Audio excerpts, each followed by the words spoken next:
Hola, ¿qué tal? Muy buenos días, les saluda Ana Marta Arce, bienvenidos a nuestra edición matutina de Costa Rica Noticias. Vamos de inmediato a las informaciones.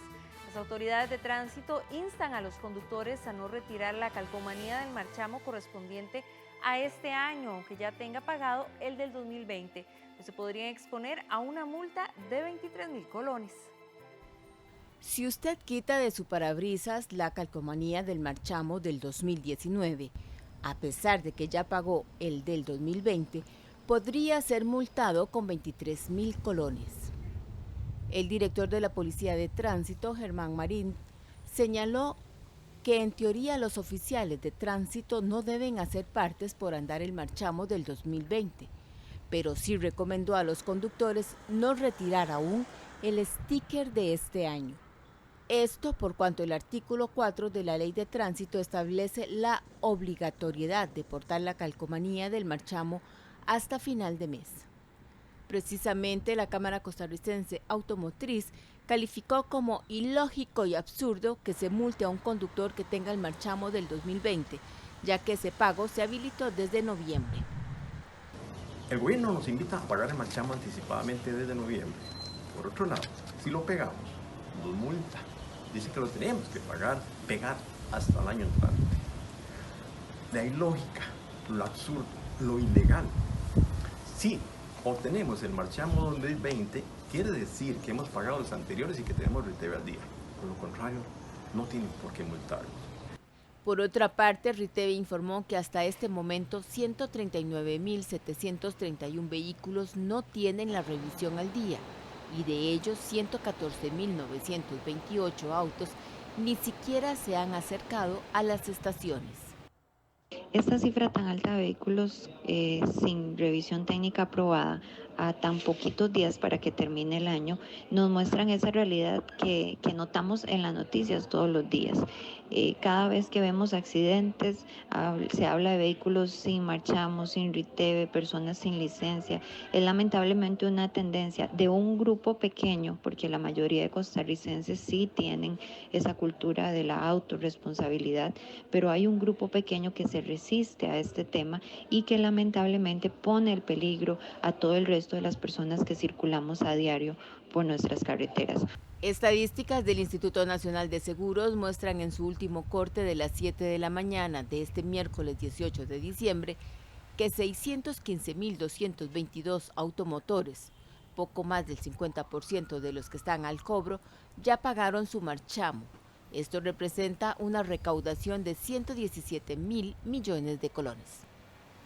Dado a que muchos conductores han retirado el marchamo 2019 de sus vehículos, las autoridades instan a los conductores evitar ser multados en carretera por un oficial de tránsito. Por esa razón, la recomendación es pegar nuevamente el marchamo del 2019. Los jóvenes con estudios universitarios suelen ser los que más metas se proponen al comenzar el año. Así lo evidencia una encuesta de la Universidad de Costa Rica, la cual detalla que los objetivos de estas personas suelen estar relacionados con la condición económica y laboral. La mayoría de personas suelen fijarse metas cada inicio de año. Muchas de ellas van dirigidas hacia aspectos económicos, laborales, de salud o relaciones sociales.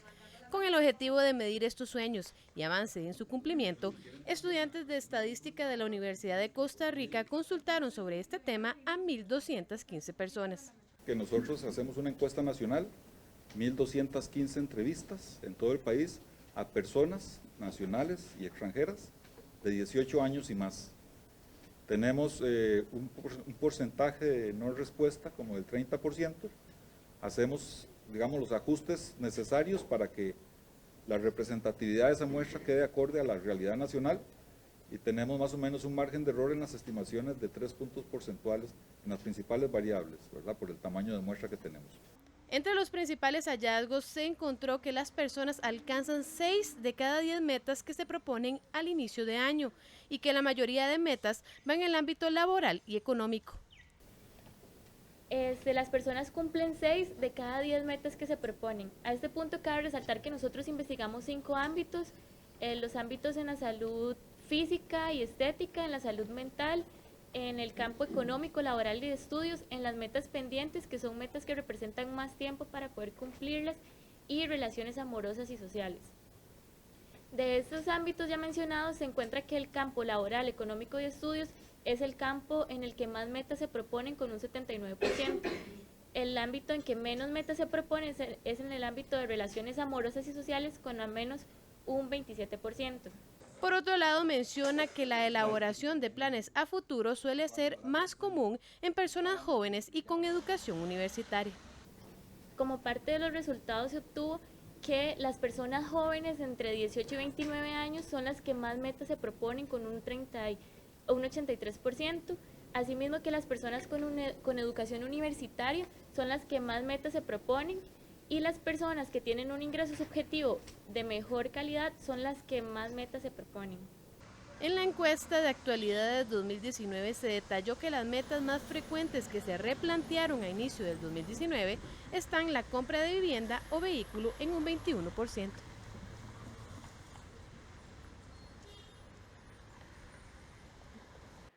El MEC recibió este año 549 denuncias contra empresas de servicios turísticos. Para evitar este tipo de inconvenientes, Inteco emitió nuevas normas técnicas que regulan a estas compañías. Mediante una serie de normas técnicas, Inteco pretende normalizar la situación de estafas turísticas, es decir, todos aquellos casos de personas que al comprar un plan vacacional son víctimas de situaciones irregulares, entre estas falta de seguridad, fallas con la gestión de reserva y opciones de baja sostenibilidad tanto económica como ambiental. Entonces es un paquete de normas, no es una, son varias. Una es para lo que es gestión de las reservas, otro es lo que es requisitos mínimos para lo que es atención al cliente, ¿verdad? También hay una de requisitos mínimos para lo que es la sostenibilidad, donde contempla, por ejemplo, requisitos en temas ambientales, socioculturales, económicos y también algunos requisitos en temas de seguridad. Y también hay un documento normativo muy útil que les recopila básicamente todos aquellos documentos de carácter regulatorio que deben estar cumpliendo para operar en el país. Durante enero y noviembre de este 2019, el Ministerio de Economía, Industria y Comercio ha recibido 549 denuncias por irregularidades en planes vacacionales. Las normas de Inteco son de carácter voluntario y si se requiere de colaboración por parte de las empresas para poder aplicarlas, las oficinas están ubicadas en San Pedro de Montes de Oca y cuentan con asesores que podrían ayudarle. La Defensoría del Consumidor asegura que de las denuncias recibidas, un 65% se resuelven con éxito en un tiempo estimado de 2 meses. Ver muy bien a quién contratamos, no dejarse guiar únicamente por publicidad. Muchas personas tienden a contratar porque ven un anuncio, por ejemplo, en una red social, pero no saben con quién están contratando, no conocen muy bien cuál es el récord, por así decirlo, de ese proveedor de servicios turísticos. Entonces es importante informarnos, conocer quién es el proveedor, saber qué tipo de condiciones da, saber, por ejemplo, si vamos a hacer algún tipo de tour, si ese tour operador tiene seguros. Recuerde que usted puede denunciar los casos de irregularidades con planes vacacionales en la página web www.consumo.go.cr o bien al número de teléfono 800 Consumo. La Cámara de Exportadores de Costa Rica prevé que, a pesar de todos los esfuerzos realizados, el país no logrará cumplir con la meta exportadora fijada por COMEX para el 2019. Este año no se cumplirá la meta anual de exportaciones fijada en 11.800 millones de dólares y se llegará apenas a un 98% de cumplimiento de esa expectativa. Esto marca una diferencia con respecto al año anterior, cuando más bien la meta se superó. Así lo divulgó este miércoles la Cámara de Exportadores de Costa Rica. El país lamentablemente no alcanza la meta exportadora. Según nuestros números aproximados, no va a haber 2 productos que vayan a final de año a tener algún liderazgo, por lo que creemos que la meta exportadora lo que se va a cumplir es en un 97 o un 98% lo más. Recordemos que el año pasado sí llegamos, crecimos a un 103%. A octubre anterior, las exportaciones de bienes nacionales alcanzaron un valor de más de 9.600 millones de dólares, un crecimiento de 1,3% con respecto al mismo periodo del 2018. Esto gracias a un crecimiento del 8% en las ventas al exterior provenientes de zonas francas, pues las actividades fuera de ese régimen especial más bien decrecieron en un 6%. Crecer en un 1 definitivamente es no crecer y eso lo lamentamos. Y de ahí, importante, los dos regímenes que tenemos. Tenemos el régimen de zona franca, el cual es un régimen que está creciendo y es el que está de verdad en este momento dando los números positivos, donde en el mes de octubre creció un 8%, pero el régimen definitivo decreció un 6%. Ha venido creciendo, como dice Laura, a una tasa de un 8%. Es un sector que está sosteniendo las exportaciones hoy por hoy. Consideramos que por suerte Costa Rica apostó desde hace más de 30 años a este modelo de exportación y que existen los incentivos para mantener y seguir atrayendo este tipo de empresas. Para la Cámara es preocupante este dato, pues los más perjudicados son los sectores agrícolas y alimentario, que es el mayor generador de empleo en zonas rurales y pymes. Lamentablemente, en el sector agroexportador, especialmente el subsector de alimentos, ha entrado en crisis. No vamos a tapar el sol con un dedo. Si bien estas son proyecciones, no son números definitivos, pero sí definitivamente de un 4 a un 6% de caída en las proyecciones, pues muy difícilmente va a revertirse la tendencia. Y es sumamente preocupante por el arraigo que tiene este sector en las familias costarricenses, especialmente en el sector rural. Para el 2020, el sector exportador está solicitando al gobierno negociaciones para bajar los costos en la terminal de contenedores de Moín, la ampliación de la Ruta 27, la agilización de los trabajos en la Ruta 32, el mejoramiento del Puerto Caldera, así como un tipo de cambio más competitivo. A la fecha, en el país existen 2.415 empresas exportadoras que envían sus productos a 155 destinos y que generan en el país 690.000 empleos. El presidente de la República, Carlos Alvarado, aprovechó su participación en el Foro Mundial de Refugiados en Ginebra para solicitar fondos para ayudar a los migrantes. En un encuentro con organismos de la ONU, el presidente de la República, Carlos Alvarado, solicitó fondos de la cooperación internacional para atender a la población migrante y refugiada. La actividad tuvo lugar este miércoles en Ginebra, en el marco del primer Foro Mundial de Refugiados, con asistencia de al menos 19 representantes de misiones y organismos internacionales. Durante hora y media, el presidente Alvarado expuso la situación de Costa Rica en materia de atención de migrantes. El mandatario apeló a la responsabilidad compartida y a la solidaridad internacional para tener fondos suplementarios para continuar proyectos en salud, educación, protección social, regularización y asistencia básica ya en marcha en Costa Rica, pero que necesitan un reforzamiento. Entre las propuestas se planteó aulas de escucha en centros educativos de primaria y secundaria que presentan mayor incidencia de población migrante en el país. Además, una campaña de sensibilización para la erradicación de xenofobia en la población estudiantil y una alianza público-privada para generar empleo. Por su parte, la directora general adjunta de la Organización Internacional de Migraciones, Laura Thompson, anunció el compromiso de la organización de continuar colaborando con Costa Rica. Costa Rica es el país latinoamericano con el mayor porcentaje de población inmigrante respecto a su población total, con un 10.5% para el 2019, y que del 2017 al 2019 las solicitudes de refugio se incrementaron de un promedio mensual de 528 a 3.313.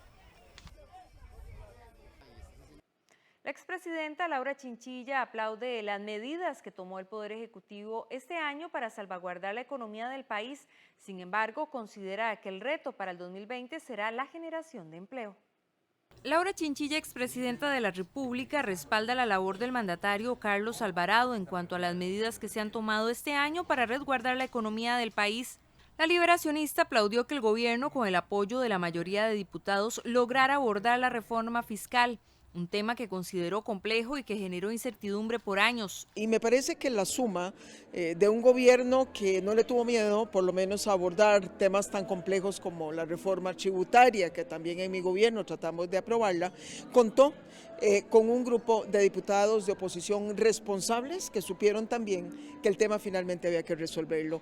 Ha sido un año difícil para la población, se ha pedido sacrificio, la economía, lógico esperar que reaccionara encogiéndose un poco a raíz también de las decisiones tributarias, pero confiamos en que este año los actores económicos, el sector empresarial, trate un poco de ir hacia adelante.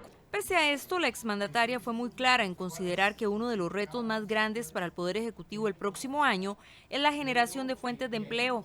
Además, recalcó que aunque esta fue una década con mayor preocupación ciudadana, Costa Rica se ha logrado mantener a flote, resaltando también la participación de la mujer en el ámbito político, aunque manifiesta que aún queda mucho por hacer. Yo creo que con una década con ganancias, pero también con pendientes, con tareas que no logramos resolver, una de ellas lo que conversamos en esta actividad, el tema de la desigualdad, y también una década en donde arrancamos con una economía creciendo mucho más alto, con también expectativas de empleo mayores, y cerramos con una economía en un nivel muy bajo. De ahí que, de nuevo insisto, me parece que la prioridad del gobierno hacia adelante tiene que ser crecimiento de la economía y generación de fuentes de trabajo y de emprendimientos para los costarricenses. Laura Chinchilla además se refirió a la participación del presidente Carlos Alvarado en el Foro Mundial de Refugiados en Ginebra y espera que de ahí se puedan brindar alternativas de apoyo para Costa Rica, siendo uno de los países que más ayuda a la población refugiada.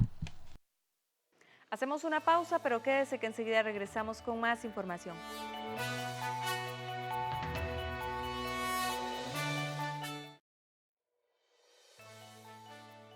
La expresidenta de la República, Laura Chinchilla, considera que la norma técnica para interrumpir el embarazo en caso de que la madre se encuentre en riesgo es un paso a favor de la mujer. Chinchilla dijo que ya era necesario reglamentar una ley que se aprobó hace más de 40 años y agregó que el texto cuenta con los parámetros para aplicar este proceso en los casos estrictamente requeridos. La exmandataria manifestó que la norma no va más allá, como muchos consideran, refiriéndose a grupos que se oponen a este procedimiento, argumentando que abre un portillo al aborto libre. Chinchilla explicó que la norma técnica cuenta con las reglas correspondientes para ejecutarlo de la manera correspondiente. El decreto de la norma técnica fue firmada el jueves anterior por el presidente Carlos Alvarado, luego de llevarlo a consulta por parte de la Caja Costarricense de Seguro Social. La entidad aseguradora tiene un plazo de 6 meses para redactar el protocolo necesario para aplicar el procedimiento.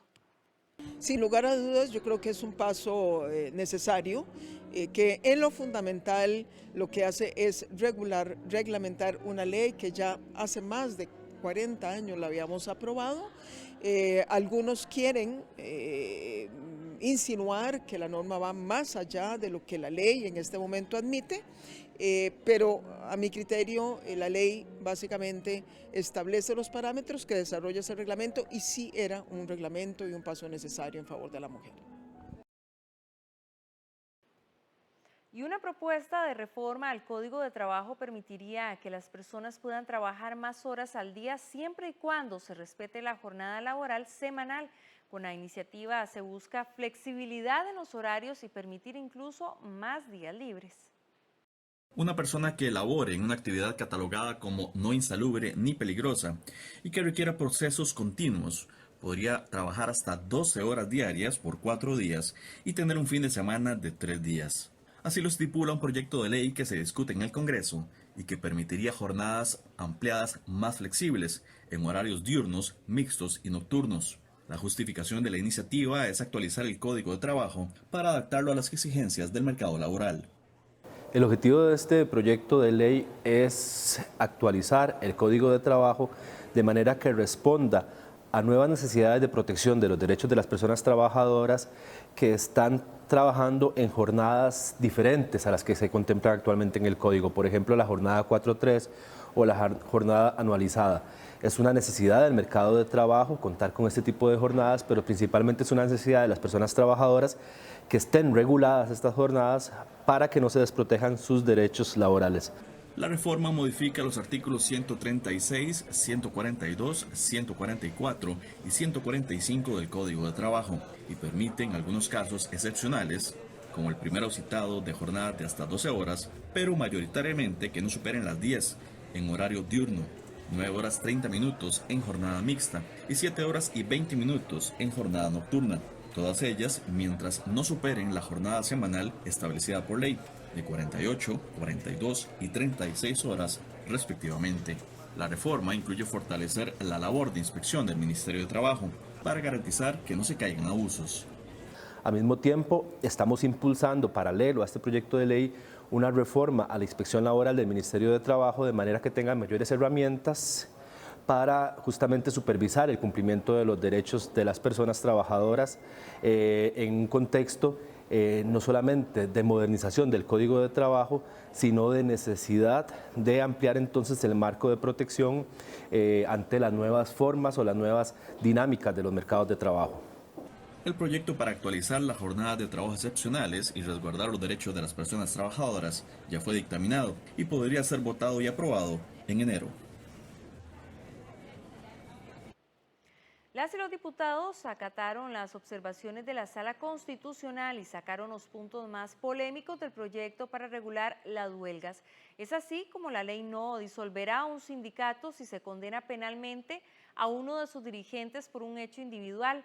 La Comisión de Consulta de Constitucionalidad también sacó del texto la definición de la morgue judicial como servicio esencial para facilitar su aprobación, pero lo retomará el otro año como un proyecto aparte. El proyecto para regular las huelgas pasa ahora a plenario, pero se votará hasta el mes de enero. Una fue de fondo por considerar una medida como desproporcional y la otra fue de forma por falta de consulta respecto a los servicios esenciales que se estaban incluyendo aquellos servicios que son judiciales. Entonces, la medida que se tomó fue eliminar ambos contenidos de manera tal que se pueda pasar inmediatamente el conocimiento del proyecto en primer debate, poder rescatar el resto de modificaciones que plantea este proyecto de ley y posteriormente vendrá una discusión sobre aquello que se elimina para que sea incorporado en otra iniciativa de ley.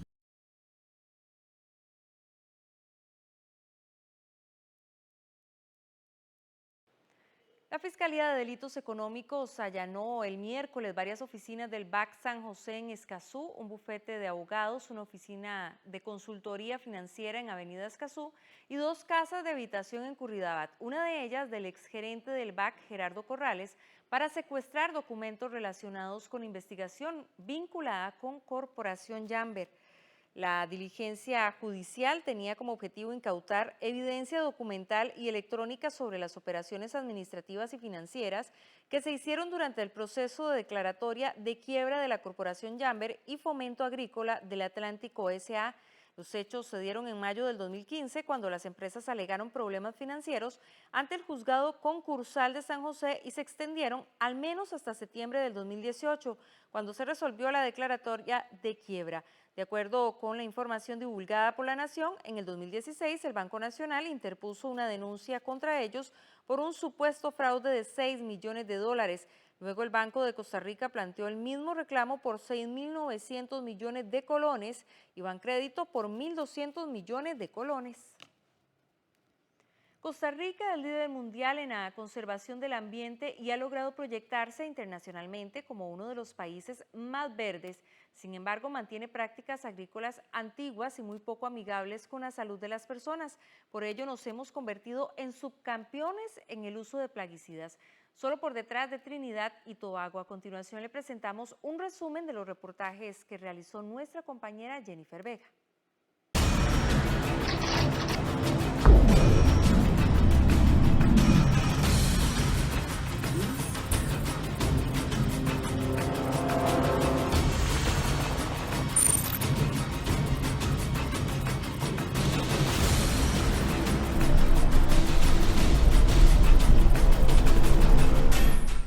Según el ingeniero agrónomo Fernando Ramírez del IRED, nuestro país elimina plagas aplicando un alto consumo de químicos.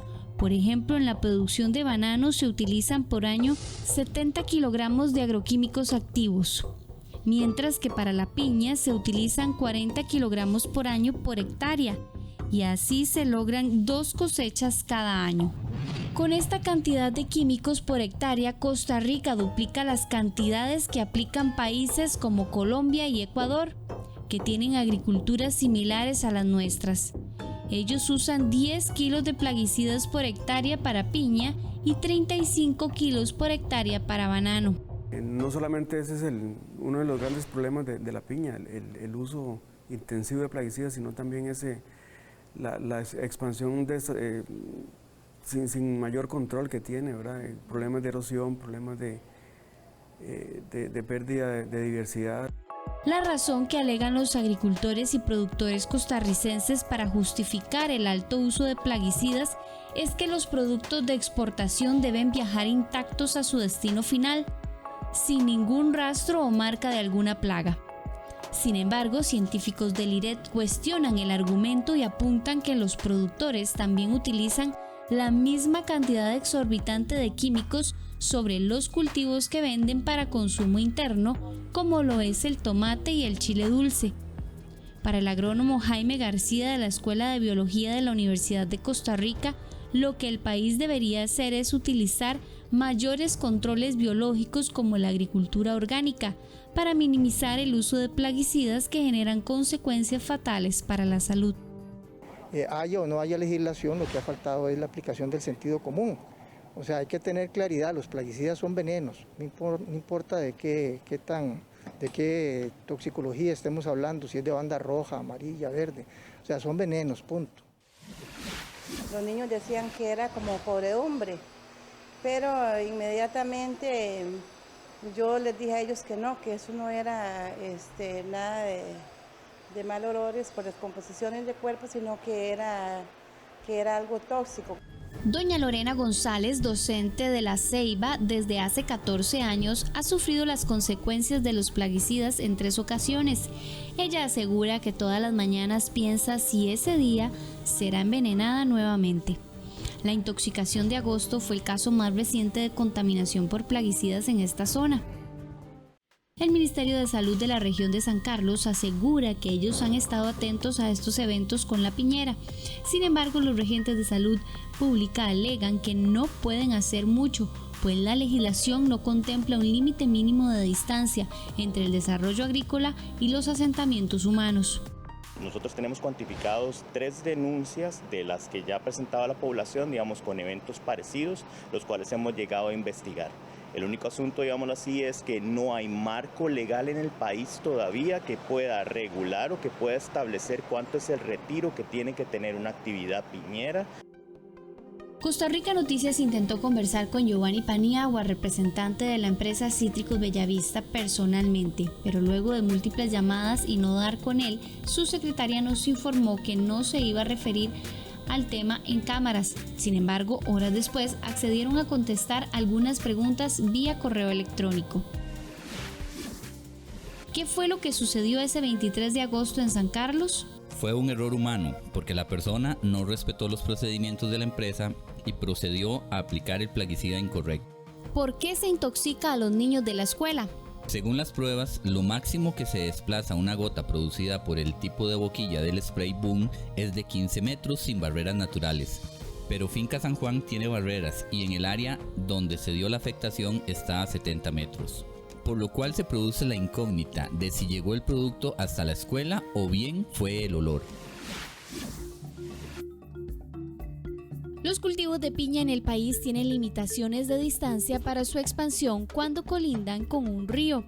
Por ejemplo, deben llegar hasta un máximo de 50 metros del cauce. Si se trata de una naciente, deben estar al menos a 200 metros de esta. Sin embargo, los expertos aseguran que existe un vacío legal en el cual es la distancia que deben mantener cuando hay centros educativos, centros hospitalarios y casas de habitación, pues no existe una ley que delimite el crecimiento de los cultivos. El Ministerio de Agricultura tiene la obligación, por ley, de inscribir los nuevos plaguicidas. Y ahí hemos tenido más de 20 años de atraso donde no nos han permitido, por múltiples razones, han interpuesto recursos, ambientalistas que no nos han permitido inscribir nuevas moléculas. Actualmente en Costa Rica existen 200 componentes activos registrados y más de 1000 marcas comerciales avaladas. En el año 2004, la Contraloría General de la República cambió el tipo de registro de plaguicidas con el fin de generar mayor control y seguridad. Hoy el país está rezagado en incorporar nuevos productos más amigables con el ambiente, que requieren menor cantidad de kilos por hectárea y son más efectivos. Hacer un desafío público aquí. Si se registran las nuevas moléculas, si se permite el registro de productos de última generación, si se refuerza, por ejemplo, los programas de agricultura orgánica, que ya se está trabajando en eso, si se usan mejores herramientas para el uso de plaguicidas, mejores herramientas como agricultura de precisión y otras, yo estoy seguro que a la vuelta de 10 años podemos reducir a la mitad el uso de la cantidad de plaguicidas aplicado en Costa Rica. Hoy la posibilidad de regular ese vacío queda sujeta a la iniciativa de los diputados y a la capacidad de proteger cultivos y poblaciones utilizando nuevas tecnologías como drones fumigadores, que por el momento está sujeta a la voluntad de los empresarios piñeros.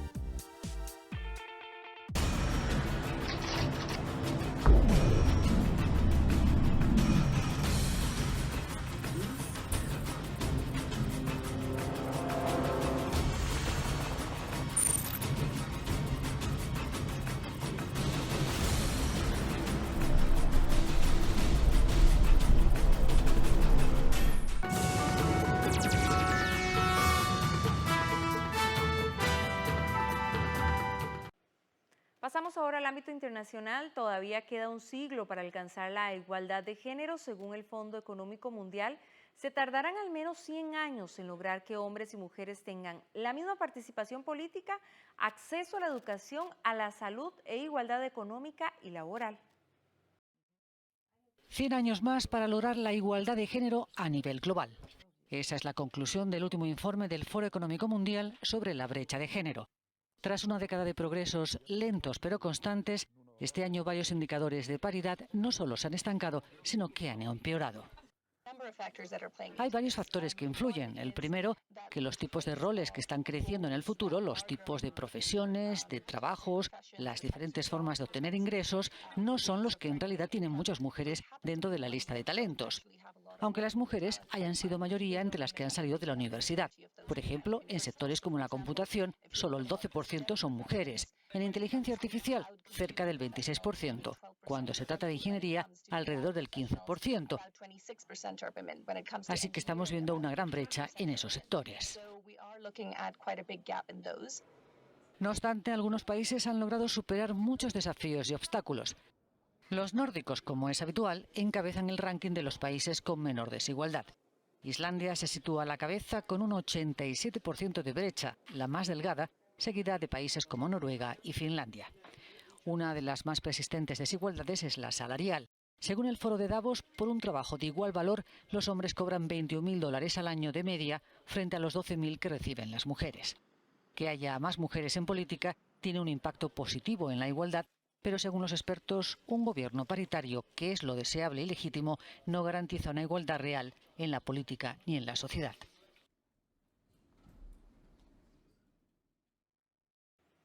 Los sindicatos vuelven a la calle en Francia. Las principales fuerzas sindicales han protagonizado una nueva jornada de manifestaciones en el 13º día de huelga en los transportes contra la reforma de las pensiones.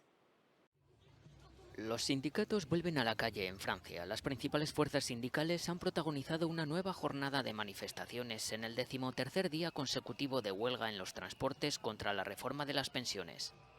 A pesar de sus divergentes posiciones, comparten la idea de influir en las futuras negociaciones con el gobierno. Nuestro mensaje es: escuchen a la opinión pública, escuchen a los huelguistas, escuchen a los manifestantes.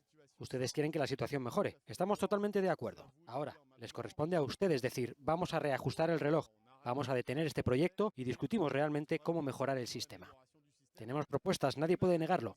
Es una verdadera contrapropuesta. Se nos pide que encontremos soluciones y tenemos algunas, que las apliquen. La preocupación entre los franceses es cada vez mayor ante la inminente llegada de las vacaciones de Navidad, una época en la que se produce un intenso tránsito de viajeros y que puede verse gravemente afectada por los paros a pesar del llamamiento del Ejecutivo a la cordura. Líneas de metro cerradas, viajes cancelados y trenes que permanecen parados en las estaciones, monumentales atascos en las carreteras de acceso a París, emblemáticos monumentos cerrados al público. Estos días la capital francesa permanece sumida en el caos.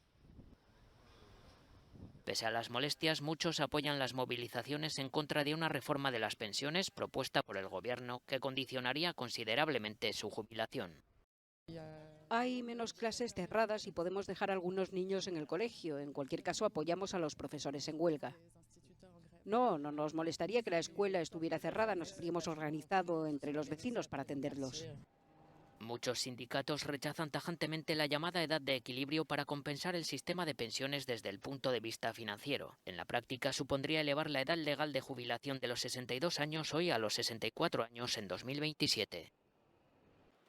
Y en Argentina se suicida un sacerdote acusado de pederastía. El padre se disparó en el corazón cuando se encontraba en una sede de Cáritas. Justo antes de ser detenido, un cura argentino se ha quitado la vida. El sacerdote Eduardo Lorenzo, inmerso en un caso de supuestos abusos sexuales y corrupción de menores, se suicidó de un disparo en el corazón en una sede de Cáritas en la capital bonaerense de La Plata. Ocurrió el lunes por la noche, horas después de enterarse de que una orden de detención había sido emitida contra él.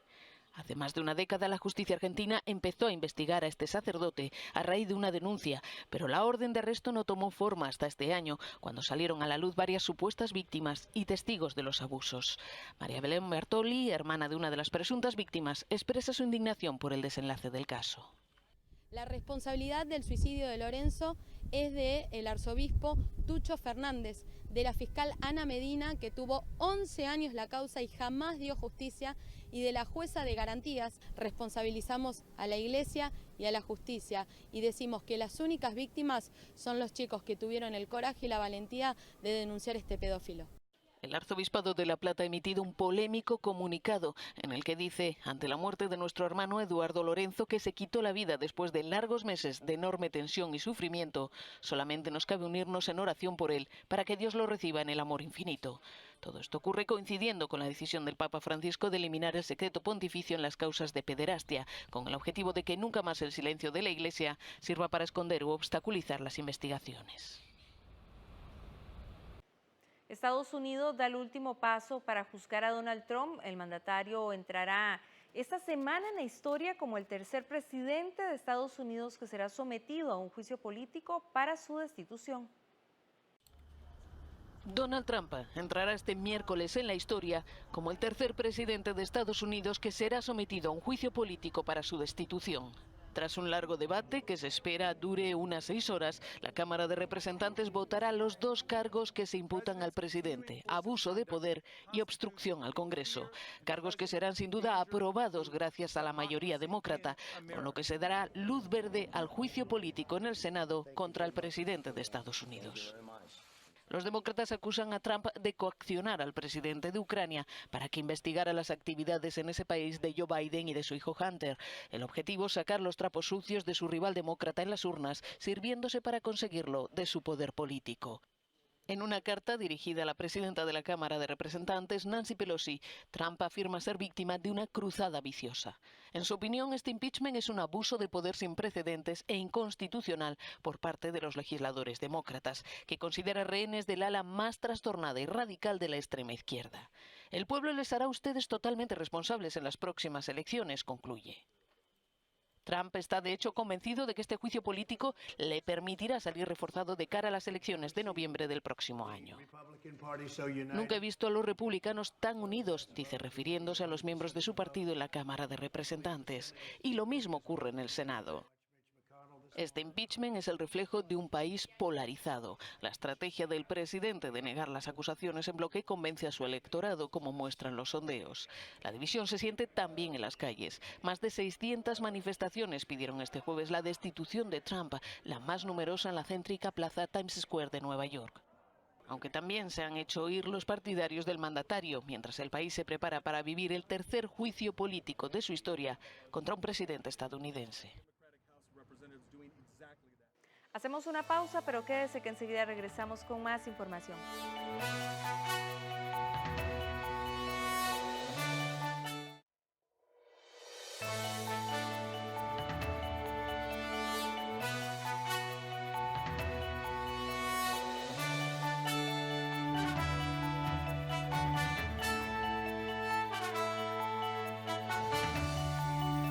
Hola, ¿qué tal? Muy buenos días, les saluda Ana Marta Arce, bienvenidos a nuestra edición matutina de Costa Rica Noticias. Vamos de inmediato a las informaciones.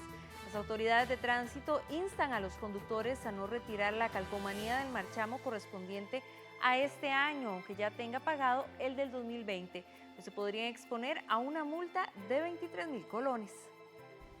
Si usted quita de su parabrisas la calcomanía del marchamo del 2019, a pesar de que ya pagó el del 2020, podría ser multado con 23.000 colones. El director de la Policía de Tránsito, Germán Marín, señaló que en teoría los oficiales de tránsito no deben hacer partes por andar el marchamo del 2020, pero sí recomendó a los conductores no retirar aún el sticker de este año. Esto por cuanto el artículo 4 de la Ley de Tránsito establece la obligatoriedad de portar la calcomanía del marchamo hasta final de mes. Precisamente la Cámara Costarricense Automotriz calificó como ilógico y absurdo que se multe a un conductor que tenga el marchamo del 2020, ya que ese pago se habilitó desde noviembre. El gobierno nos invita a pagar el marchamo anticipadamente desde noviembre. Por otro lado, si lo pegamos, nos multa. Dice que lo tenemos que pegar hasta el año entrante. La ilógica, lo absurdo, lo ilegal. Si obtenemos el marchamo 2020, quiere decir que hemos pagado los anteriores y que tenemos RITEVE al día. Por lo contrario, no tienen por qué multarnos. Por otra parte, RITEVE informó que hasta este momento 139.731 vehículos no tienen la revisión al día, y de ellos 114.928 autos ni siquiera se han acercado a las estaciones. Esta cifra tan alta de vehículos sin revisión técnica aprobada a tan poquitos días para que termine el año nos muestran esa realidad que notamos en las noticias todos los días. Cada vez que vemos accidentes, se habla de vehículos sin marchamo, sin RITEVE, personas sin licencia. Es lamentablemente una tendencia de un grupo pequeño, porque la mayoría de costarricenses sí tienen esa cultura de la autorresponsabilidad, pero hay un grupo pequeño que se resiste a este tema y que lamentablemente pone en peligro a todo el resto de las personas que circulamos a diario por nuestras carreteras. Estadísticas del Instituto Nacional de Seguros muestran en su último corte de las 7 de la mañana de este miércoles 18 de diciembre que 615.222 automotores, poco más del 50% de los que están al cobro, ya pagaron su marchamo. Esto representa una recaudación de 117.000 millones de colones. Dado a que muchos conductores han retirado el marchamo 2019 de sus vehículos, las autoridades instan a los conductores evitar ser multados en carretera por un oficial de tránsito. Por esa razón, la recomendación es pegar nuevamente el marchamo del 2019. Los jóvenes con estudios universitarios suelen ser los que más metas se proponen al comenzar el año. Así lo evidencia una encuesta de la Universidad de Costa Rica, la cual detalla que los objetivos de estas personas suelen estar relacionados con la condición económica y laboral. La mayoría de personas suelen fijarse metas cada inicio de año. Muchas de ellas van dirigidas hacia aspectos económicos, laborales, de salud o relaciones sociales. Con el objetivo de medir estos sueños y avance en su cumplimiento, estudiantes de estadística de la Universidad de Costa Rica consultaron sobre este tema a 1.215 personas. Que nosotros hacemos una encuesta nacional, 1.215 entrevistas en todo el país a personas nacionales y extranjeras de 18 años y más. Tenemos un porcentaje de no respuesta como del 30%. Hacemos, digamos, los ajustes necesarios para que la representatividad de esa muestra quede acorde a la realidad nacional y tenemos más o menos un margen de error en las estimaciones de 3 puntos porcentuales en las principales variables, ¿verdad? Por el tamaño de muestra que tenemos. Entre los principales hallazgos se encontró que las personas alcanzan 6 de cada 10 metas que se proponen al inicio de año y que la mayoría de metas van en el ámbito laboral y económico. Las personas cumplen 6 de cada 10 metas que se proponen. A este punto cabe resaltar que nosotros investigamos 5 ámbitos, los ámbitos en la salud física y estética, en la salud mental, en el campo económico, laboral y de estudios, en las metas pendientes, que son metas que representan más tiempo para poder cumplirlas, y relaciones amorosas y sociales. De estos ámbitos ya mencionados, se encuentra que el campo laboral, económico y de estudios es el campo en el que más metas se proponen, con un 79%. El ámbito en que menos metas se proponen es en el ámbito de relaciones amorosas y sociales, con al menos un 27%. Por otro lado, menciona que la elaboración de planes a futuro suele ser más común en personas jóvenes y con educación universitaria. Como parte de los resultados se obtuvo que las personas jóvenes entre 18 y 29 años son las que más metas se proponen, con un 83%, asimismo que las personas con educación universitaria son las que más metas se proponen, y las personas que tienen un ingreso subjetivo de mejor calidad son las que más metas se proponen. En la encuesta de actualidades 2019 se detalló que las metas más frecuentes que se replantearon a inicio del 2019 están la compra de vivienda o vehículo en un 21%.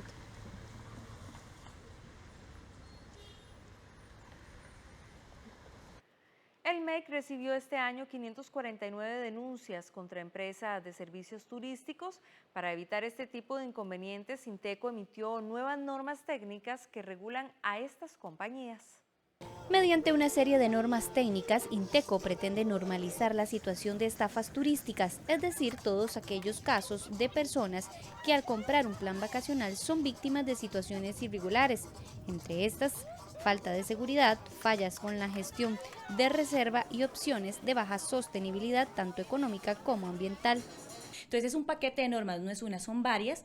Una es para lo que es gestión de las reservas, otro es lo que es requisitos mínimos para lo que es atención al cliente, ¿verdad? También hay una de requisitos mínimos para lo que es la sostenibilidad, donde contempla, por ejemplo, requisitos en temas ambientales, socioculturales, económicos y también algunos requisitos en temas de seguridad. Y también hay un documento normativo muy útil que les recopila básicamente todos aquellos documentos de carácter regulatorio que deben estar cumpliendo para operar en el país. Durante enero y noviembre de este 2019, el Ministerio de Economía, Industria y Comercio ha recibido 549 denuncias por irregularidades en planes vacacionales. Las normas de Inteco son de carácter voluntario y si se requiere de colaboración por parte de las empresas para poder aplicarlas, las oficinas están ubicadas en San Pedro de Montes de Oca y cuentan con asesores que podrían ayudarle. La Defensoría del Consumidor asegura que de las denuncias recibidas, un 65% se resuelven con éxito en un tiempo estimado de 2 meses. Ver muy bien a quién contratamos, no dejarse guiar únicamente por publicidad. Muchas personas tienden a contratar porque ven un anuncio, por ejemplo, en una red social, pero no saben con quién están contratando, no conocen muy bien cuál es el récord, por así decirlo, de ese proveedor de servicios turísticos. Entonces es importante informarnos, conocer quién es el proveedor, saber qué tipo de condiciones da, saber, por ejemplo, si vamos a hacer algún tipo de tour, si ese tour operador tiene seguros. Recuerde que usted puede denunciar los casos de irregularidades con planes vacacionales en la página web www.consumo.go.cr o bien al número de teléfono 800 Consumo. La Cámara de Exportadores de Costa Rica prevé que, a pesar de todos los esfuerzos realizados, el país no logrará cumplir con la meta exportadora fijada por COMEX para el 2019. Este año no se cumplirá la meta anual de exportaciones fijada en 11.800 millones de dólares y se llegará apenas a un 98% de cumplimiento de esa expectativa. Esto marca una diferencia con respecto al año anterior, cuando más bien la meta se superó. Así lo divulgó este miércoles la Cámara de Exportadores de Costa Rica. El país lamentablemente no alcanza la meta exportadora. Según nuestros números aproximados, no va a haber 2 productos que vayan a final de año a tener algún liderazgo, por lo que creemos que la meta exportadora lo que se va a cumplir es en un 97 o un 98% lo más. Recordemos que el año pasado sí llegamos, crecimos a un 103%. A octubre anterior, las exportaciones de bienes nacionales alcanzaron un valor de más de 9.600 millones de dólares, un crecimiento de 1,3% con respecto al mismo periodo del 2018. Esto gracias a un crecimiento del 8% en las ventas al exterior provenientes de zonas francas, pues las actividades fuera de ese régimen especial más bien decrecieron en un 6%. Crecer en un 1 definitivamente es no crecer y eso lo lamentamos. Y de ahí, importante, los dos regímenes que tenemos. Tenemos el régimen de zona franca, el cual es un régimen que está creciendo y es el que está de verdad en este momento dando los números positivos, donde en el mes de octubre creció un 8%, pero el régimen definitivo decreció un 6%. Ha venido creciendo, como dice Laura, a una tasa de un 8%. Es un sector que está sosteniendo las exportaciones hoy por hoy. Consideramos que por suerte Costa Rica apostó desde hace más de 30 años a este modelo de exportación y que existen los incentivos para mantener y seguir atrayendo este tipo de empresas. Para la Cámara es preocupante este dato, pues los más perjudicados son los sectores agrícolas y alimentario, que es el mayor generador de empleo en zonas rurales y pymes. Lamentablemente, en el sector agroexportador, especialmente el subsector de alimentos, ha entrado en crisis. No vamos a tapar el sol con un dedo. Si bien estas son proyecciones, no son números definitivos, pero sí definitivamente de un 4 a un 6% de caída en las proyecciones, pues muy difícilmente va a revertirse la tendencia. Y es sumamente preocupante por el arraigo que tiene este sector en las familias costarricenses, especialmente en el sector rural. Para el 2020, el sector exportador está solicitando al gobierno negociaciones para bajar los costos en la terminal de contenedores de Moín, la ampliación de la Ruta 27, la agilización de los trabajos en la Ruta 32, el mejoramiento del Puerto Caldera, así como un tipo de cambio más competitivo. A la fecha, en el país existen 2.415 empresas exportadoras que envían sus productos a 155 destinos y que generan en el país 690.000 empleos. El presidente de la República, Carlos Alvarado, aprovechó su participación en el Foro Mundial de Refugiados en Ginebra para solicitar fondos para ayudar a los migrantes.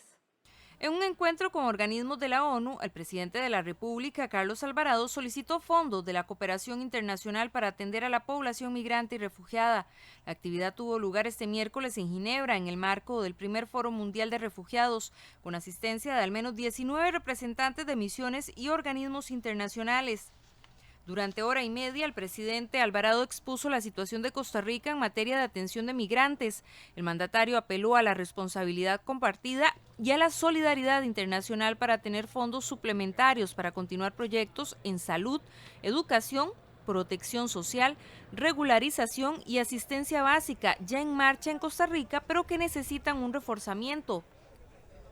Entre las propuestas se planteó aulas de escucha en centros educativos de primaria y secundaria que presentan mayor incidencia de población migrante en el país. Además, una campaña de sensibilización para la erradicación de xenofobia en la población estudiantil y una alianza público-privada para generar empleo. Por su parte, la directora general adjunta de la Organización Internacional de Migraciones, Laura Thompson, anunció el compromiso de la organización de continuar colaborando con Costa Rica. Costa Rica es el país latinoamericano con el mayor porcentaje de población inmigrante respecto a su población total, con un 10.5% para el 2019, y que del 2017 al 2019 las solicitudes de refugio se incrementaron de un promedio mensual de 528 a 3.313. La expresidenta Laura Chinchilla aplaude las medidas que tomó el Poder Ejecutivo este año para salvaguardar la economía del país. Sin embargo, considera que el reto para el 2020 será la generación de empleo. Laura Chinchilla, expresidenta de la República, respalda la labor del mandatario Carlos Alvarado en cuanto a las medidas que se han tomado este año para resguardar la economía del país. La liberacionista aplaudió que el gobierno, con el apoyo de la mayoría de diputados, lograra abordar la reforma fiscal, un tema que consideró complejo y que generó incertidumbre por años. Y me parece que la suma de un gobierno que no le tuvo miedo, por lo menos, a abordar temas tan complejos como la reforma tributaria, que también en mi gobierno tratamos de aprobarla, contó con un grupo de diputados de oposición responsables que supieron también que el tema finalmente había que resolverlo. Ha sido un año difícil para la población, se ha pedido sacrificio, la economía, lógico esperar que reaccionara encogiéndose un poco a raíz también de las decisiones tributarias, pero confiamos en que este año los actores económicos, el sector empresarial, trate un poco de ir hacia adelante. Pese a esto, la exmandataria fue muy clara en considerar que uno de los retos más grandes para el Poder Ejecutivo el próximo año es la generación de fuentes de empleo.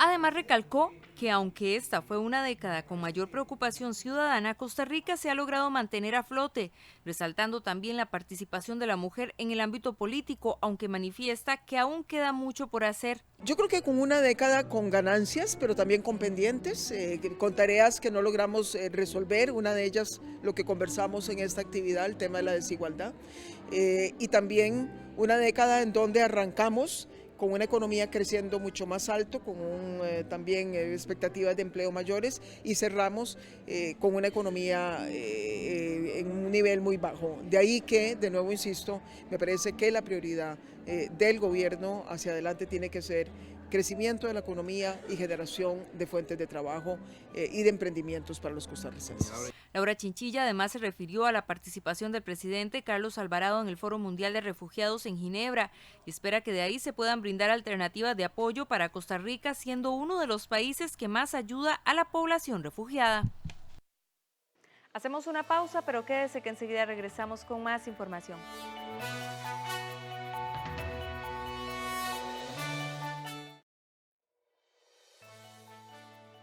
La expresidenta de la República, Laura Chinchilla, considera que la norma técnica para interrumpir el embarazo en caso de que la madre se encuentre en riesgo es un paso a favor de la mujer. Chinchilla dijo que ya era necesario reglamentar una ley que se aprobó hace más de 40 años y agregó que el texto cuenta con los parámetros para aplicar este proceso en los casos estrictamente requeridos.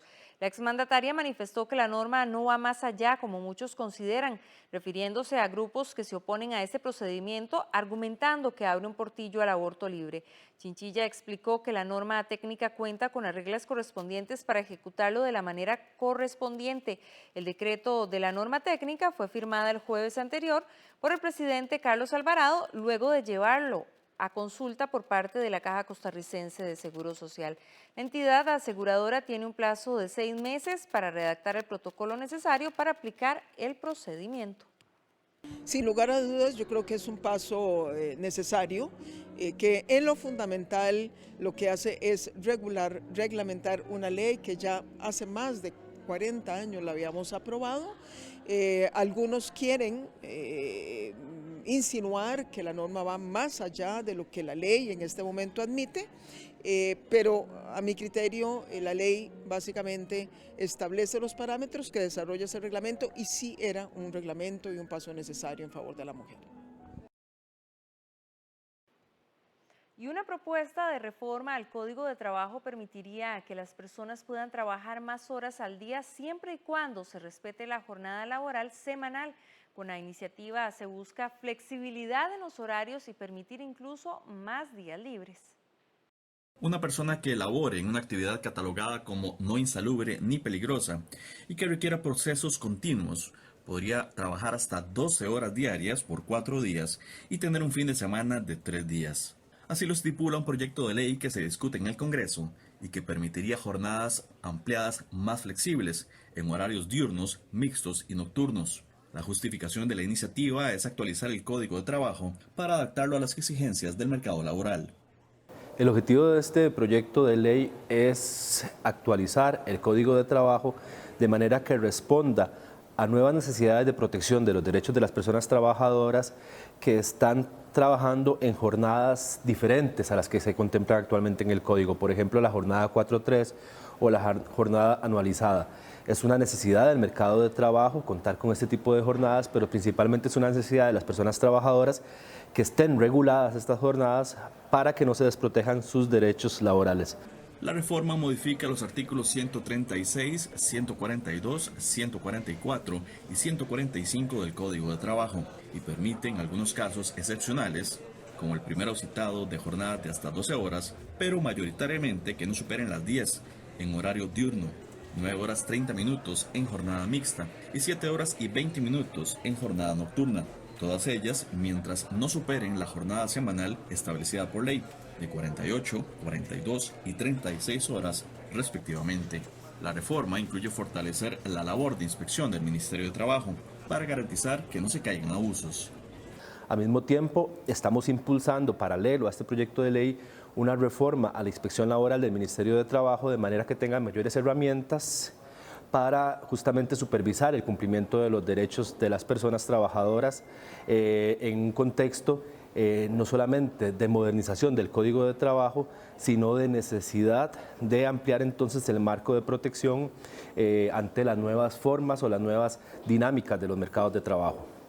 El proyecto para actualizar las jornadas de trabajo excepcionales y resguardar los derechos de las personas trabajadoras ya fue dictaminado y podría ser votado y aprobado en enero. Las y los diputados acataron las observaciones de la Sala Constitucional y sacaron los puntos más polémicos del proyecto para regular las huelgas. Es así como la ley no disolverá a un sindicato si se condena penalmente a uno de sus dirigentes por un hecho individual. La Comisión de Consulta de Constitucionalidad también sacó del texto la definición de la morgue judicial como servicio esencial para facilitar su aprobación, pero lo retomará el otro año como un proyecto aparte. El proyecto para regular las huelgas pasa ahora a plenario, pero se votará hasta el mes de enero. Una fue de fondo por considerar una medida como desproporcional y la otra fue de forma por falta de consulta respecto a los servicios esenciales que se estaban incluyendo aquellos servicios que son judiciales. Entonces, la medida que se tomó fue eliminar ambos contenidos de manera tal que se pueda pasar inmediatamente el conocimiento del proyecto en primer debate, poder rescatar el resto de modificaciones que plantea este proyecto de ley y posteriormente vendrá una discusión sobre aquello que se elimina para que sea incorporado en otra iniciativa de ley.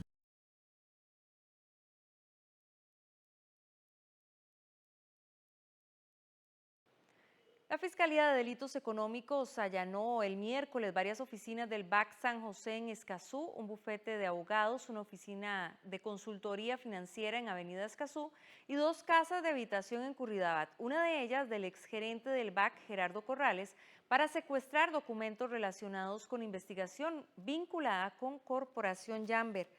La diligencia judicial tenía como objetivo incautar evidencia documental y electrónica sobre las operaciones administrativas y financieras que se hicieron durante el proceso de declaratoria de quiebra de la Corporación Jamber y Fomento Agrícola del Atlántico S.A.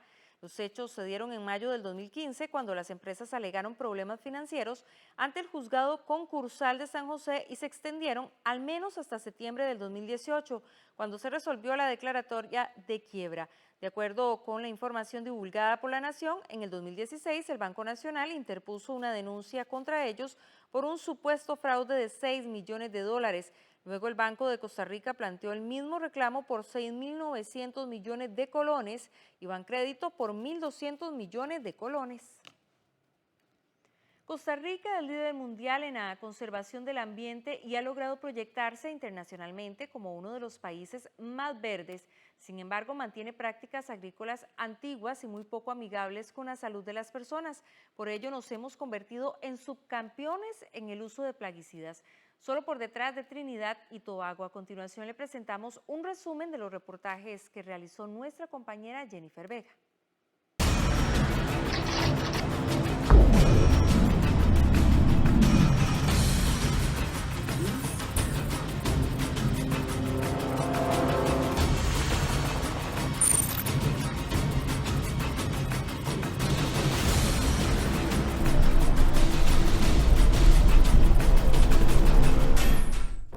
Según el ingeniero agrónomo Fernando Ramírez del IRET, nuestro país elimina plagas aplicando un alto consumo de químicos.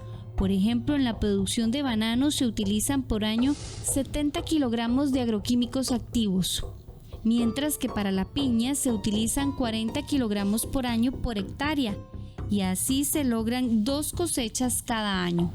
Con esta cantidad de químicos por hectárea, Costa Rica duplica las cantidades que aplican países como Colombia y Ecuador, que tienen agriculturas similares a las nuestras.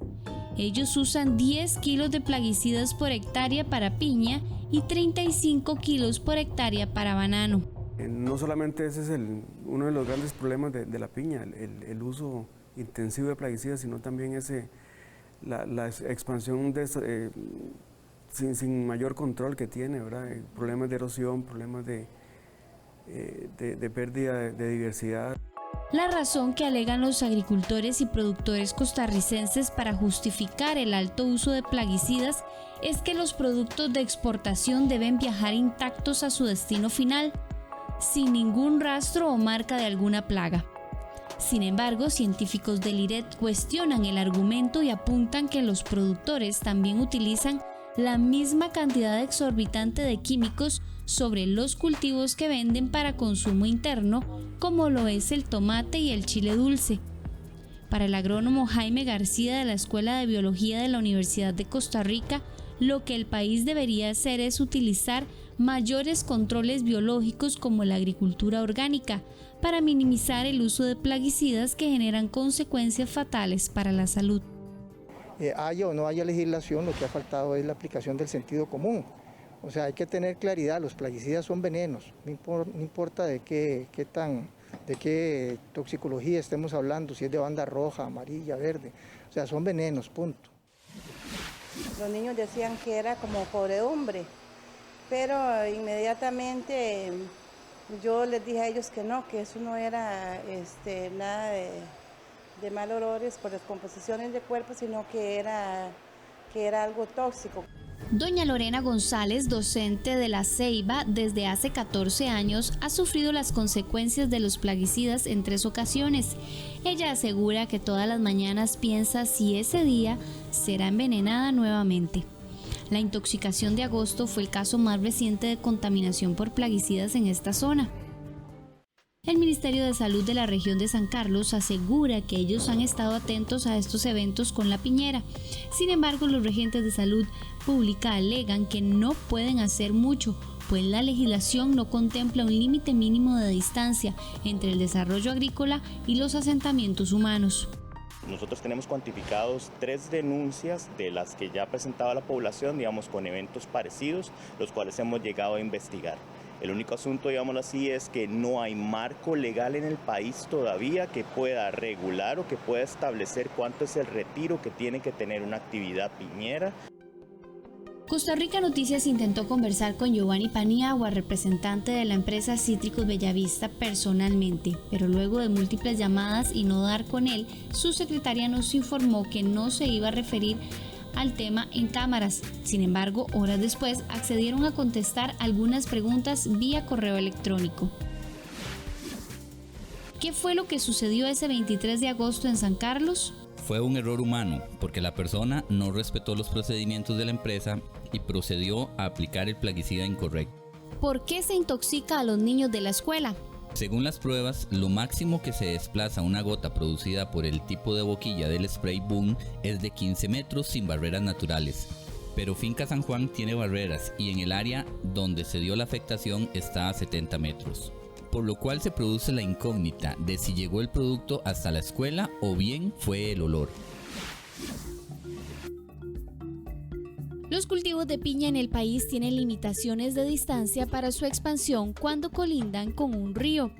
Por ejemplo, deben llegar hasta un máximo de 50 metros del cauce. Si se trata de una naciente, deben estar al menos a 200 metros de esta. Sin embargo, los expertos aseguran que existe un vacío legal en el cual es la distancia que deben mantener cuando hay centros educativos, centros hospitalarios y casas de habitación, pues no existe una ley que delimite el crecimiento de los cultivos. El Ministerio de Agricultura tiene la obligación por ley de inscribir los nuevos plaguicidas. Y ahí hemos tenido más de 20 años de atraso donde no nos han permitido, por múltiples razones, han interpuesto recursos, ambientalistas que no nos han permitido inscribir nuevas moléculas. Actualmente en Costa Rica existen 200 componentes activos registrados y más de 1000 marcas comerciales avaladas. En el año 2004, la Contraloría General de la República cambió el tipo de registro de plaguicidas con el fin de generar mayor control y seguridad. Hoy el país está rezagado en incorporar nuevos productos más amigables con el ambiente, que requieren menor cantidad de kilos por hectárea y son más efectivos. Hacer un desafío público aquí. Si se registran las nuevas moléculas, si se permite el registro de productos de última generación, si se refuerza, por ejemplo, los programas de agricultura orgánica, que ya se está trabajando en eso, si se usan mejores herramientas para el uso de plaguicidas, mejores herramientas como agricultura de precisión y otras, yo estoy seguro que a la vuelta de 10 años podemos reducir a la mitad el uso de la cantidad de plaguicidas aplicado en Costa Rica. Hoy la posibilidad de regular ese vacío queda sujeta a la iniciativa de los diputados y a la capacidad de proteger cultivos y poblaciones utilizando nuevas tecnologías como drones fumigadores, que por el momento está sujeta a la voluntad de los empresarios piñeros.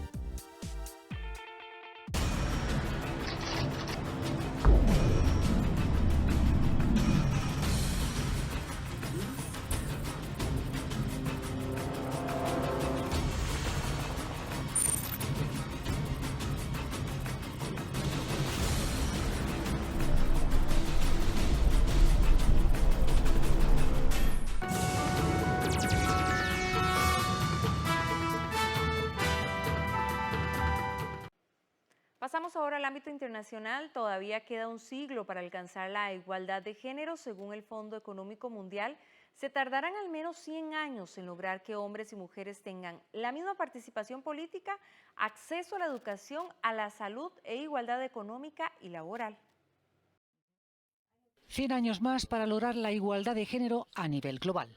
Esa es la conclusión del último informe del Foro Económico Mundial sobre la brecha de género. Tras una década de progresos lentos pero constantes, este año varios indicadores de paridad no solo se han estancado, sino que han empeorado. Hay varios factores que influyen. El primero, que los tipos de roles que están creciendo en el futuro, los tipos de profesiones, de trabajos, las diferentes formas de obtener ingresos, no son los que en realidad tienen muchas mujeres dentro de la lista de talentos. Aunque las mujeres hayan sido mayoría entre las que han salido de la universidad. Por ejemplo, en sectores como la computación, solo el 12% son mujeres. En inteligencia artificial, cerca del 26%. Cuando se trata de ingeniería, alrededor del 15%. Así que estamos viendo una gran brecha en esos sectores. No obstante, algunos países han logrado superar muchos desafíos y obstáculos. Los nórdicos, como es habitual, encabezan el ranking de los países con menor desigualdad. Islandia se sitúa a la cabeza con un 87% de brecha, la más delgada, seguida de países como Noruega y Finlandia.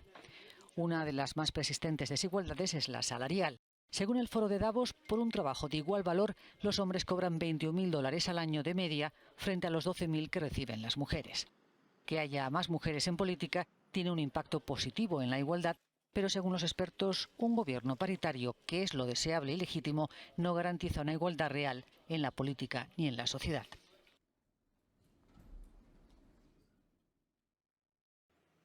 Los sindicatos vuelven a la calle en Francia. Las principales fuerzas sindicales han protagonizado una nueva jornada de manifestaciones en el 13º día de huelga en los transportes contra la reforma de las pensiones.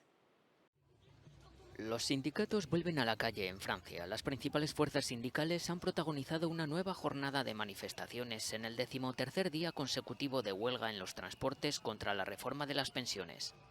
A pesar de sus divergentes posiciones, comparten la idea de influir en las futuras negociaciones con el gobierno. Nuestro mensaje es: escuchen a la opinión pública, escuchen a los huelguistas, escuchen a los manifestantes.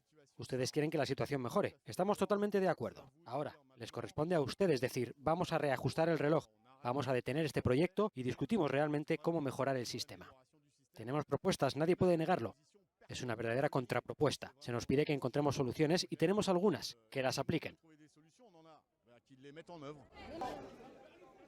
La preocupación entre los franceses es cada vez mayor ante la inminente llegada de las vacaciones de Navidad, una época en la que se produce un intenso tránsito de viajeros y que puede verse gravemente afectada por los paros a pesar del llamamiento del Ejecutivo a la cordura. Líneas de metro cerradas, viajes cancelados y trenes que permanecen parados en las estaciones, monumentales atascos en las carreteras de acceso a París, emblemáticos monumentos cerrados al público. Estos días la capital francesa permanece sumida en el caos. Pese a las molestias, muchos apoyan las movilizaciones en contra de una reforma de las pensiones propuesta por el gobierno que condicionaría considerablemente su jubilación. Hay menos clases cerradas y podemos dejar a algunos niños en el colegio. En cualquier caso, apoyamos a los profesores en huelga. No nos molestaría que la escuela estuviera cerrada. Nos habríamos organizado entre los vecinos para atenderlos. Muchos sindicatos rechazan tajantemente la llamada edad de equilibrio para compensar el sistema de pensiones desde el punto de vista financiero. En la práctica supondría elevar la edad legal de jubilación de los 62 años hoy a los 64 años en 2027. Y en Argentina se suicida un sacerdote acusado de pederastía. El padre se disparó en el corazón cuando se encontraba en una sede de Cáritas. Justo antes de ser detenido, un cura argentino se ha quitado la vida. El sacerdote Eduardo Lorenzo, inmerso en un caso de supuestos abusos sexuales y corrupción de menores, se suicidó de un disparo en el corazón en una sede de Cáritas en la capital bonaerense de La Plata. Ocurrió el lunes por la noche, horas después de enterarse de que una orden de detención había sido emitida contra él. Hace más de una década la justicia argentina empezó a investigar a este sacerdote a raíz de una denuncia, pero la orden de arresto no tomó forma hasta este año, cuando salieron a la luz varias supuestas víctimas y testigos de los abusos. María Belén Bertoli, hermana de una de las presuntas víctimas, expresa su indignación por el desenlace del caso. La responsabilidad del suicidio de Lorenzo es del arzobispo Tucho Fernández, de la fiscal Ana Medina, que tuvo 11 años la causa y jamás dio justicia, y de la jueza de garantías. Responsabilizamos a la Iglesia y a la justicia y decimos que las únicas víctimas son los chicos que tuvieron el coraje y la valentía de denunciar este pedófilo. El Arzobispado de La Plata ha emitido un polémico comunicado en el que dice, ante la muerte de nuestro hermano Eduardo Lorenzo, que se quitó la vida después de largos meses de enorme tensión y sufrimiento, solamente nos cabe unirnos en oración por él, para que Dios lo reciba en el amor infinito. Todo esto ocurre coincidiendo con la decisión del Papa Francisco de eliminar el secreto pontificio en las causas de pederastia, con el objetivo de que nunca más el silencio de la Iglesia sirva para esconder u obstaculizar las investigaciones. Estados Unidos da el último paso para juzgar a Donald Trump. El mandatario entrará esta semana en la historia como el tercer presidente de Estados Unidos que será sometido a un juicio político para su destitución. Donald Trump entrará este miércoles en la historia como el tercer presidente de Estados Unidos que será sometido a un juicio político para su destitución. Tras un largo debate que se espera dure unas 6 horas, la Cámara de Representantes votará los 2 cargos que se imputan al presidente: abuso de poder y obstrucción al Congreso. Cargos que serán sin duda aprobados gracias a la mayoría demócrata, con lo que se dará luz verde al juicio político en el Senado contra el presidente de Estados Unidos. Los demócratas acusan a Trump de coaccionar al presidente de Ucrania para que investigara las actividades en ese país de Joe Biden y de su hijo Hunter. El objetivo es sacar los trapos sucios de su rival demócrata en las urnas, sirviéndose para conseguirlo de su poder político. En una carta dirigida a la presidenta de la Cámara de Representantes, Nancy Pelosi, Trump afirma ser víctima de una cruzada viciosa. En su opinión, este impeachment es un abuso de poder sin precedentes e inconstitucional por parte de los legisladores demócratas, que considera rehenes del ala más trastornada y radical de la extrema izquierda. El pueblo les hará a ustedes totalmente responsables en las próximas elecciones, concluye. Trump está de hecho convencido de que este juicio político le permitirá salir reforzado de cara a las elecciones de noviembre del próximo año. Nunca he visto a los republicanos tan unidos, dice, refiriéndose a los miembros de su partido en la Cámara de Representantes. Y lo mismo ocurre en el Senado. Este impeachment es el reflejo de un país polarizado. La estrategia del presidente de negar las acusaciones en bloque convence a su electorado, como muestran los sondeos. La división se siente también en las calles. Más de 600 manifestaciones pidieron este jueves la destitución de Trump, la más numerosa en la céntrica plaza Times Square de Nueva York. Aunque también se han hecho oír los partidarios del mandatario, mientras el país se prepara para vivir el tercer juicio político de su historia contra un presidente estadounidense. Hasta acá nuestra edición matutina de Costa Rica Noticias. Gracias por su compañía. Recuerde, le esperamos a partir de las 7 de la noche con más información.